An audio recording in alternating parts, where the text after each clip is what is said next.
right, so I'll take that question now to Shiv Arur, who continues to be with us. Shiv, then what are the options with Israel? Because they have to ensure that there are people over 200 in number, including a 9-month-old baby, who have been held hostage now for 20 days by the Hamas terror group, that these hostages have to be released, they need to be brought back.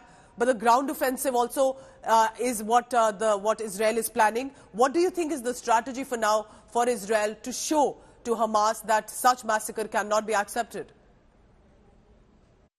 You know, it may seem like Israel has a lot of options, but they actually don't. The point is, the hostage crisis is the centerpiece of the entire dilemma. You know, by now a ground operation might have been in full swing had it not been for the hostage crisis. Now, 210 hostages is an enormous number. It is way beyond the calculus of any country, certainly Israel, and that's the reason why old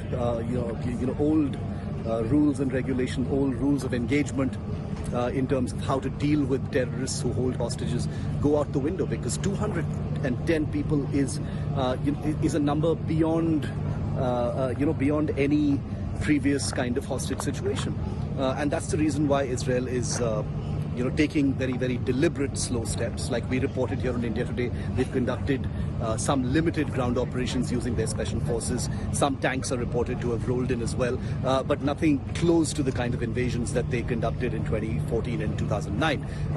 Having said that, I think, like we've been reporting from here at the Shura military base, Israel's exercising that option of, telling its story much more powerfully. They've gradually calibrated their message upwards. They released, confessions of Hamas terrorists. Then they released, body cam footage, even though they didn't release it in public. They showed it to many journalists, including myself.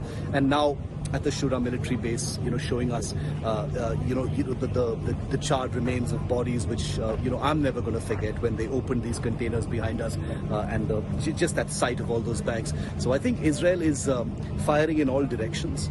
This is a very, very powerful country that's been woken up after being caught off guard on October the 7th.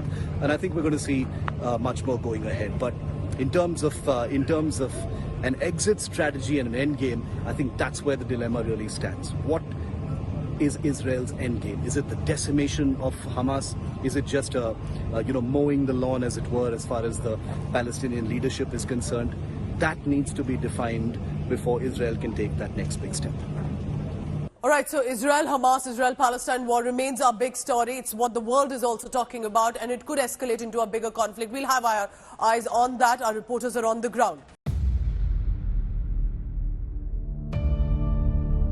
India's #1 political reporter defines what seems to be happening, vendetta politics. कोई दूध के से धुला हुआ नहीं है. Unmatched eye, unmatched experience. The world has changed. My black hair has become grey as well. And with unmatched passion for the story. Do not monopolize the conversation. When it's 100% news that matters. It's News Today with Rajdeep Sardesai. Monday to Friday, 9 p.m. Only on India Today TV.